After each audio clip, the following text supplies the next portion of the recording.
You can start. Can start now. Yes, Mataji.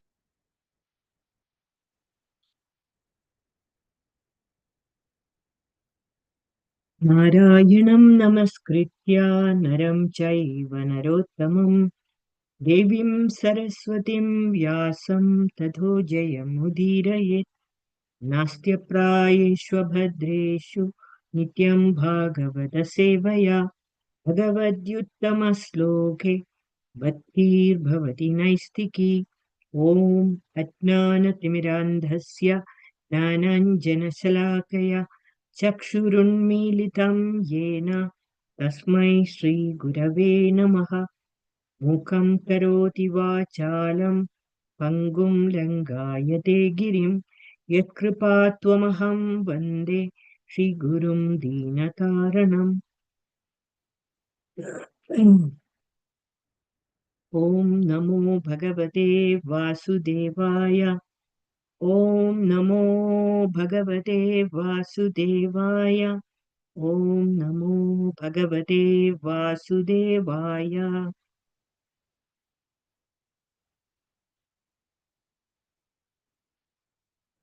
So today's topic is Srimad Bhagavatam, Canto 3, Chapter 30, verse 18.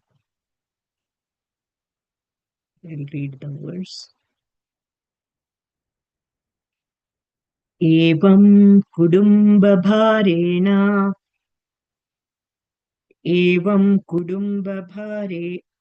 bharane व्यापृतात्मा जितेन्द्रियः म्रियते रुदतं स्वानम् उरुवेदन यस्तधि एवं कुटुम्बभरणे व्यापृतात्मा जितेन्द्रियः म्रियते रुदतं स्वानम् उरुवेदनयास्तधि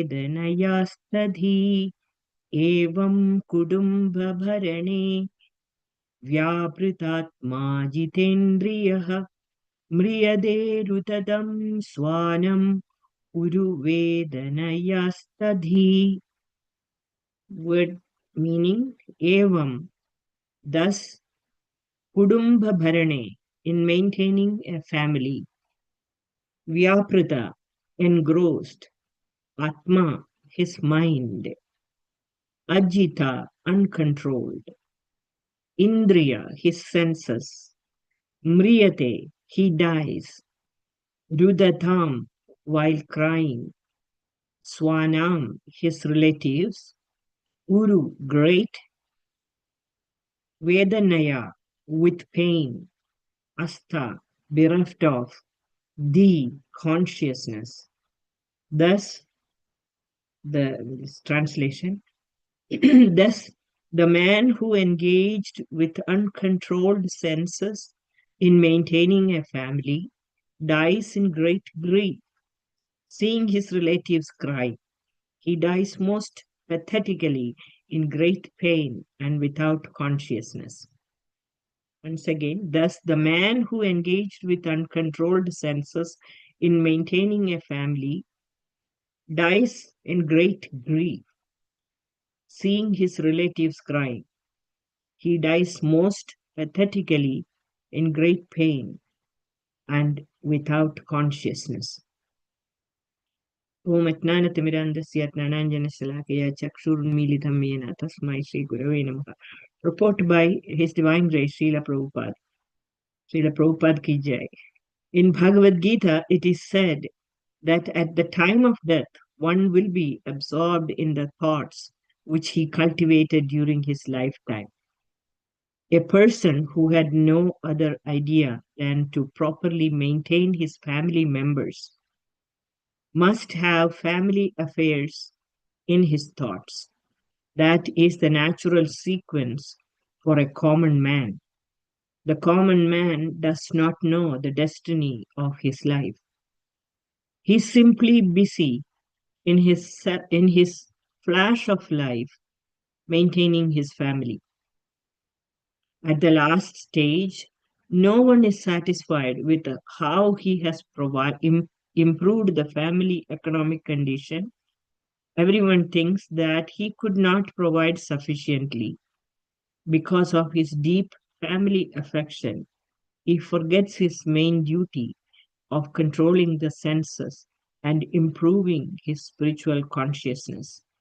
Sometimes a dying man entrusts the family affairs to either his son or some relative, saying, I'm going, please look after the family. He does not know where he is going, but even at the time of death, he is anxious about how his family will be maintained. Sometimes it is seen that a dying man requests the physician to increase his life at least a few years so that the family maintenance plan which he has begun can be completed. These are the material diseases of the conditioned soul. He completely forgets his real engagement to become Krishna conscious and is always serious about planning to maintain his family, although he changes families one after another.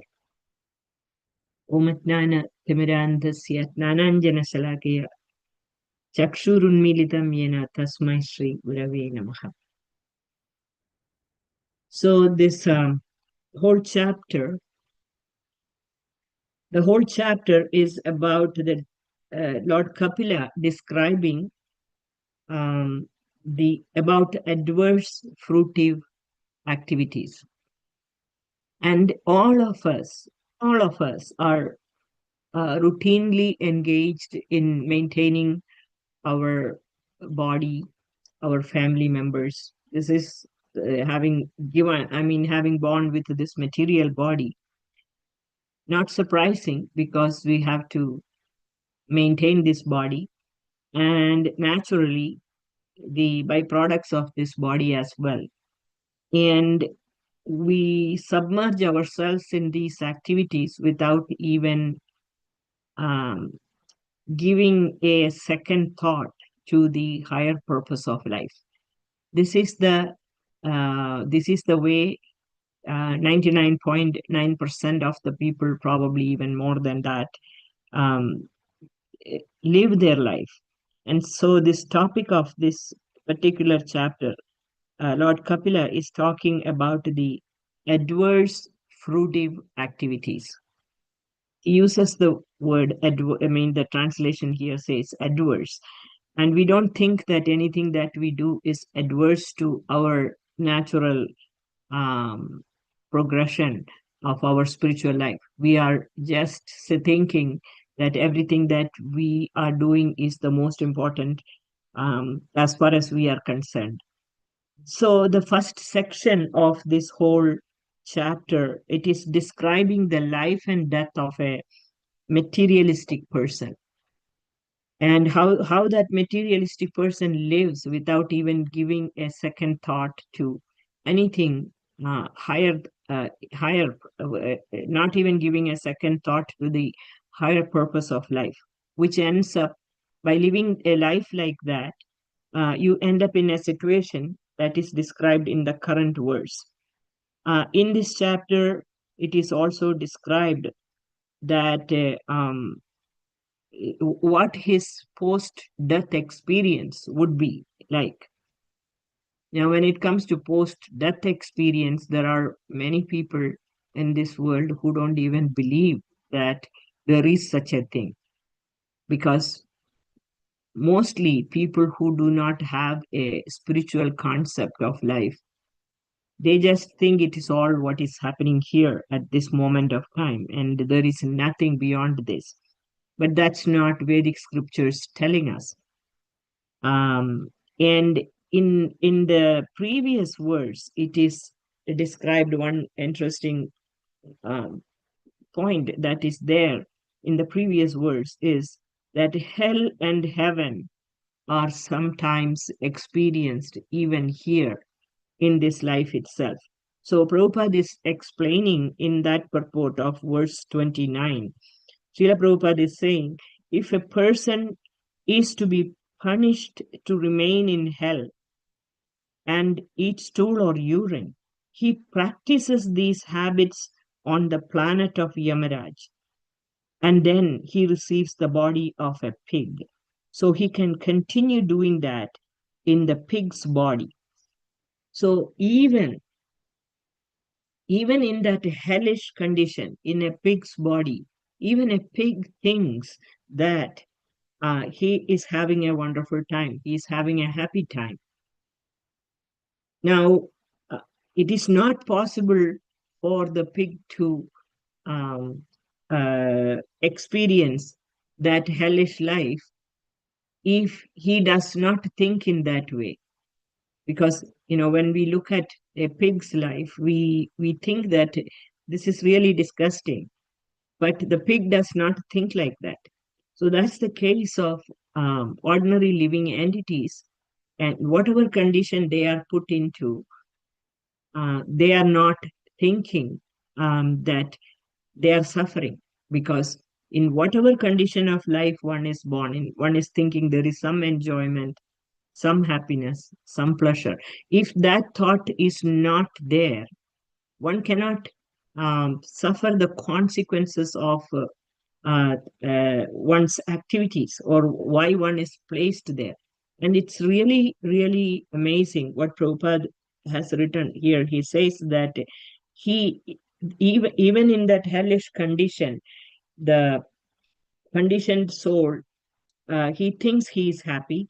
And not only that, the interesting thing is he has already experienced, before he is even given a pig's body, before he has taken this pig's body, already he has experienced that in the planet of Yamaraj. And then he is given this pig's body. And here he is living a pig's life without any second thought. There is no broader concept of life. He's just feeling happy and content in whatever life he has received. And that little feeling of happiness or pleasure is keeping him engaged in continuing with that activity, which leads to further downfall. So, in this particular verse number 30, it is stated that here the main point is, who goes to hell?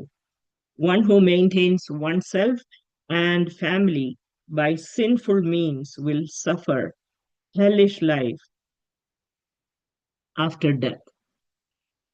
Now, does that mean we need to be bothered only about whether we did a sinful life to maintain our family, or if we are not sinful, everything is perfect? That's not at all the case, because in any way, no matter which way we look at it, we can see that we are placed in this material condition of life because of whatever it was, our past karmic situation. So, no condition in this material life on this earthly planet or any other planet for that matter, other than the spiritual realm, we are all conditioned. And so, we need to be aware of that as we are living our life here in a happy frame of mind, and not to be pulled down or depressed about it, but intelligent human beings should think through and have a higher concept of life. And that's why I thought today is a Govardhan Puja Day, really, even though we celebrated it ahead of time for the public as a public festival. And I thought I wanted to connect this topic with Govardhan, but first of all, to glorify Govardhan. And first of all, not only glorify Govardhan, but also why we celebrate this public festival. What is the purpose of this? The purpose in reality is the ultimate purpose of our living, which is developing pure love for Krishna, or offering something with love for Krishna from the heart. So, before we get into that topic, just to conclude this one particular verse, um, Prabhupada is saying, even at the time of death, this materialistic person is only thinking about what is it that he hasn't done for his family. He wants to continue his family to survive. He thinks, I have not done enough to provide for them. So now I have to entrust this job to someone who is my son or some relative so that my family will be taken care of. That is the degree of the deep attachment. So Prabhupada has conveyed to us that he's not even satisfied about the service he has already done, that is, the family's economic conditions. And because of that deep family affection, um, the main duty of controlling one's senses and improving one's spiritual consciousness, it has not taken place. And that is the reason at the time of death, the person is thinking about, even at that time, he is thinking how best I can take care of my family. Because I haven't yet finished doing that job. Somebody else should take care of that. So that brings us to the point of, if one has cultivated the real consciousness, which is Krishna consciousness, one wouldn't be in that frame of mind. So we have to have short-term perspective, mid-term perspective, and long-term perspective. So we have to think about the past, present, immediate future, and the long-term future. So generally speaking, most people are focused on the immediate future, immediately what need to be done, and not really thinking about there is a ultimate goal, like a lighthouse that which really guides the ships which are lost in the sea. The hope is on that lighthouse. So similarly, any conscious living person, a person who thinks, who lives their life in a conscious way, will always have that long-term goal. And that long-term goal is achieved by developing the simple, heartfelt love for Krishna. And this Govardhan Puja festival is such a festival where even a person who does not know anything about philosophy and all the analytical thinking or anything of that nature uh, can be motivated or made to do a service to the Supreme Lord by simply engaging them in this service. Like, let us all make a offering of love for Krishna. And that is why we do this public festival, because really in the temple today, there is an offering, a proper Govardhan offering is made. And today is the festival day. But why should we take so much of effort to bring in people from extended community to the temple? To me, Govardhan Puja is the ultimate outreach program. It has to be done so nicely. Being devotees serving in the temple, we should understand this concept of doing something with love for Krishna. It can be a very small offering of something that is prepared with love in your heart. So we are giving that opportunity to the extended community. We should reach out. Actually, we should not simply focus on the devotee community, which is a very close-knit group of people. But our focus should be to reach out to as many people as possible during Govardhan Puja. And so I was I was planning to send a message to, I think I have one of my team members here, Janaki, I saw some time back. I don't know if she left already, but few people who are really working with this festival, the outreach team. It has to be thoughtfully done in such a way. I mean, general public do not know what is the purpose of this, but we should know the purpose of this. And this is The whole idea is having a uh, higher purpose or higher concept of life. And that can be accomplished, that can be taught to the public through this public program that we are offering for the Govardhan Puja. That is the purpose of this. So that long-term perspective, the view, for us, it is our lighthouse. It is shifting our consciousness to have some tiny little genuine love for Krishna and transmitting that message to a broader audience, which is, our public. And that is the goal. So, with that said, I was also thinking that it will be very good um, to read or share something from uh, the about this Govardhan Puja from Gopal Champu, because Gopal Champu, the way it is written, is something a little more relatable to the heart than just the story of Krishna lifting Govardhan Hill.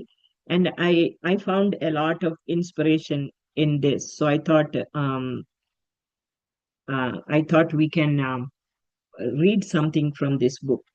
But before that, there are a couple more thoughts to share. Um, the root cause of our suffering, which is described actually in this chapter about a person who is about people who are living in this material consciousness and the repercussions of that. And this is because we have forgotten Krishna, and we have heard this a million times in our classes. And we have not developed that natural sense of love towards Krishna. So training is part of it, but also um, training from childhood, it definitely helps. And this is why we create that environment for our children in the temple. Um, and also, then as we grow older, there is this problem. We all think that, we all have a certain nature, our own swabhava. And sometimes people have this doubt, is it possible even to overcome our own nature? Even for those of us who are practicing Krishna consciousness, is it possible to overcome my own nature? And I was listening to this class on Ramayana and about the life of Hanuman, and it is stated there that monkeys, the monkeys are generally passionate in nature and they are restless. But Hanuman was not. Hanuman was always very, very focused on Lord Ram, because Lord Ram and Sita, they were in his heart and he could feel it. And the way he lived his life is not like that of an ordinary monkey. Um, so the way he lived his life, it proves that one can overcome any kind of obstacle, and one need not be a slave to one's own conditioned nature. We can overcome this. We are all born with a certain type of nature, but we can overcome this by engaging sincerely. And um, if we serve the devotees of the Lord or the representatives of the Lord, naturally this love for Krishna will reawaken within our heart. So our goal is not about accomplishing some result in anything that we do. Goal is not about accomplishing anything. Goal is how can we please the Supreme Lord? And so that is the topic of this today's, Govardhan Puja. How can we please the Lord? If we think in most simplified form, pleasing the Lord by preparing an offering of love, even if it is a tiny little offering, and engaging engaging our communities, extended communities in this service. So in this context, I think I will share with you this beautiful, very short, uh, 2, 3 little short sessions from this Gopal Chambu. I just took some parts alone because there is no time for reading the whole thing. But I find a lot of inspiration in this section. So it is said that, of course, Govardhan Puja is immediately following the Diwali celebration. So after the joy of giving gift on that day, on the first day of the waxing moon, with great faith, taking shelter of Krishna, the supreme shelter, the villagers of Govardhan or the Vrindavan, they did exactly what Krishna ordered them to do. In order to carry out this alternative worship, they ornamented the peaks of Govardhan, which increased everyone's joy with flags and canopies of various colors, and worshipped the hill using the best ingredients such as padyam and arghyam, attractive with fine fragrances and prepared with attention. They made offerings everywhere on the Govardhan in the form of hills, with ghee resembling waterfalls, with various colored vegetables resembling the Gaurika minerals on the cliffs, with unsurpassed rivers of milk and lakes of yogurt. The various peaks would be later well known by the names of the sweets such as Apaupika, Suskulika, etc., offered at that time. So the hill, various parts of the hill was decorated in this detailed way. So the poets describe the huge, and at that time, a huge form of Krishna appeared. This is interesting, the way Gopal Chambu is describing it. The cause of people seeing Krishna as small in comparison to this form was their limited intelligence. So Govardhan appears, not the hill. The hill is already there, but Krishna appears as Govardhan in this very huge form. And in Gopal Shambhu, it is written that people seeing Krishna, small little Krishna standing there, and then they are seeing Govardhan without even knowing what that huge form that is appearing there. The only reason why this comparison is happening is because of our limited intelligence, because Krishna and Govardhan, Krishna himself is Govardhan.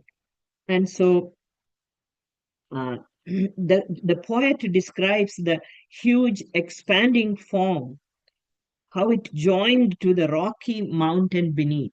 So this huge form of Govardhan which manifested, it it merged into the body of the hill who is Govardhan hill. So is the people are thinking, is this a gold and black effulgence? Is it a cloud with lightning? Or is it a mountain shining with minerals? Or is it Krishna appearing in expanded form? They are so confused. They don't even know what this is all about. So this huge form surpasses a mountain of lamp. Its clothing surpasses even the cloud. Its ornaments surpasses the effulgence of the sun. Its crown is like 1,000 strong branches laden with the best flowers. This Lord of the mountain causes astonishment to my eyes. Then the sweet form called Krishna, ex- expert at defeating the cleverness of Brahma, inquired with humility. This is that little Krishna, with all humility, as though he does not know anything, he's asking to the mountain, "Oh Lord, who are you?" Rumbling like a thunder to make the clouds wander, with meaning to make the clouds stop moving, Govardhan spoke, "O members of unprecedented festival, I am the mountain." Isn't it so nice? He says, I am the mountain. Hearing this, Krishna, the enemy of the demons and friend of Sridham and others, spread his arms and stopped the cowherds who were making ever increasing, irrepressible commotion. In a loud voice, he then spoke to all the people. This divine being is worthy of our respects, since it has produced direct faith by accepting to manifest this huge, expanded form out of his eagerness and compassion. Having said this, with a sweet smile, Krishna, along with Balaram, offered respects to the ground, and all the others, the villagers, they were astonished.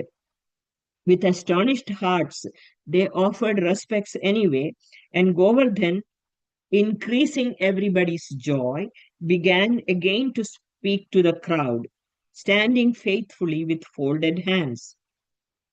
Now, the Govardhan is speaking. He's saying, the Devatas see themselves as different from you. I do not see myself as different from you. Now, look, I will eat what is given to me in full view. After saying this, Govardhan ate 10 miles of adakas, of cooked rice and vegetable preparations. On each peak, he ate a mouthful. Then, drawing all the waters from the lakes and ponds and rivers, he depleted all the lakes, ponds, and rivers. When he stretched out his hand to take the food in front of him, immediately all the food came to him from all sides, just as sparrows come flying on seeing grains. Putting the vegetables in the middle, he devoured the piles of rice with his right hand and mocked Indra by wiggling the tip of his index finger of his left hand. With his hands, he quickly consumed huge quantities of food. All directions became filled with his hands, extending and retrieving. The women of Raja were able to see this, and this was astonishing, among many astonishing things, since no rice at all remained, though it was so abundant that it could not be counted. So the point is that Govardhan, he accepted every single thing that was given during this process of offering. Now there are additional sections which are describing how Krishna led the group of villagers all around Govardhan Hill, playing with his cow herding stick, and how people followed him, looking. Krishna is following the cows and bringing them back into the procession. He's going here and there, playing with his stick in his hand, and all the villagers are looking at him.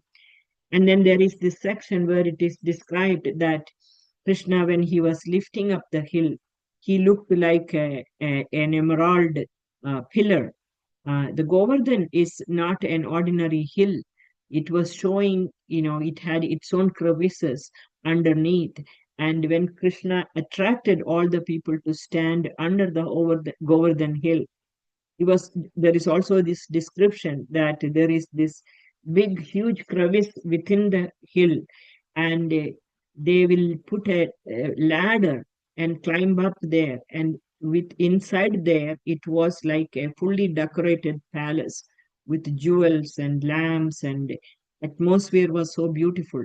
And the rain was falling on the hill, and water was coming down like pearl curtains all around the hill, and the villagers were happily within this beautifully decorated interior of Govardhan. And Krishna, with his hand, looked like emerald, and his mothers were holding him from his waist.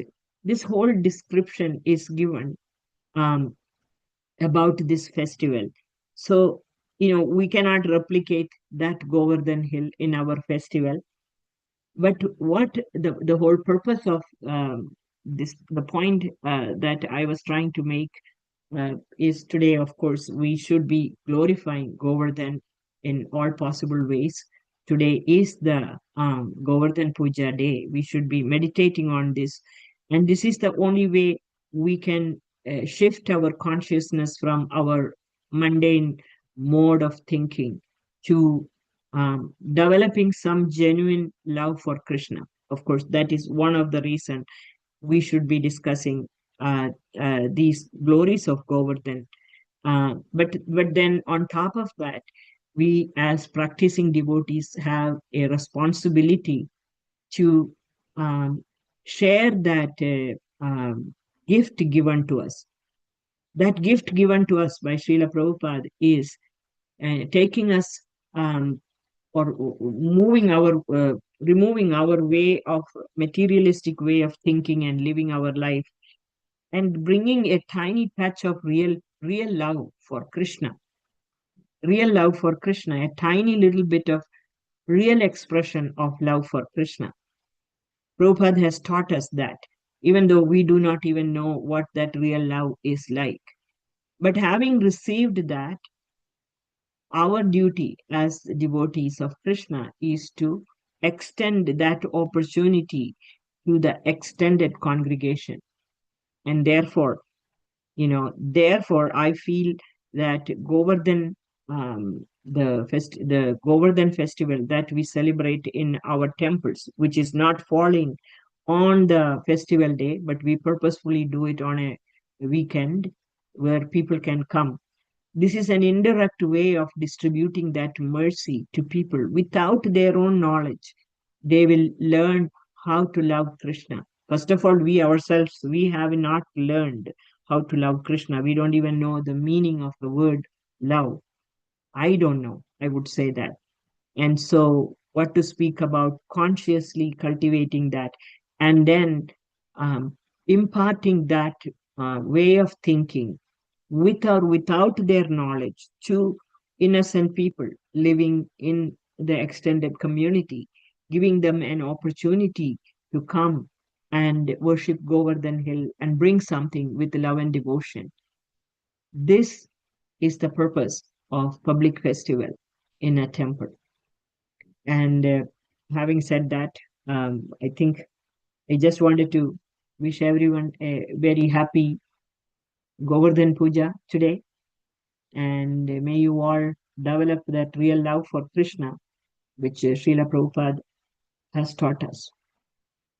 Thank you all. If anybody want to add anything or share, comment, you're most welcome.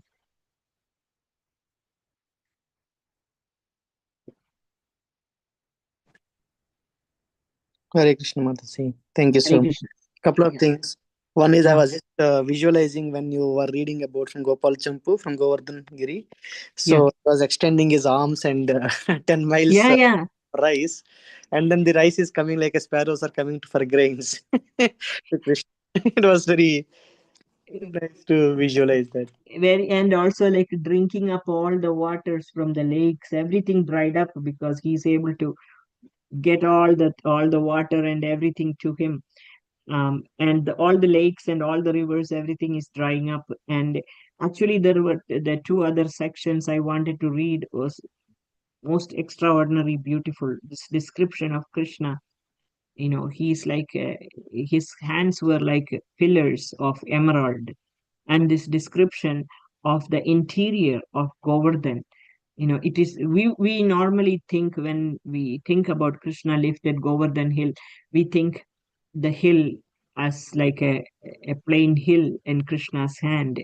But that's not what is stated. It is said that inside that Govardhan, there's a home built within that hill itself, where all the people, they were having a very warm, nice atmosphere, like emeralds and rubies and lighted lamps, and they were having such a fantastic time. And the rain pouring down on the hill, it is falling down like a pearls hanging down from around the hill, because that must have been, what kind of an experience is that, Yeah. staying inside that hill. And then there is so much more in detailed description of this whole scene. about Parikram and how Krishna was leading and how everybody's eyes were on Krishna as he was going around the hill afterwards doing the Parikram. And he taught Indra, he brought Indra's pride down and he brought Govardhan's pride up. All of that is accomplished. And at the same time, all this love for the people, for Krishna, it was increased million times during that whole episode. And so naturally, our celebrating this festival, that is the purpose of uh, shifting our way of thinking or investing our love in Krishna. That's all what I have, unless someone has anything to add to this. And also wiggling his left hand index finger to. Yeah, yeah, yeah, wiggling and showing that to Indra, and that is the beauty. That's why I was really tempted to read the two more sections, because each. In fact, I didn't read all of it, only some parts of it, but every section has got its own little, these poetic descriptions about things which are so very attractive. Yeah, Thank you. thank you. Hare Krishna, please accept my humble obeisance. All glories to Srila Prabhupada.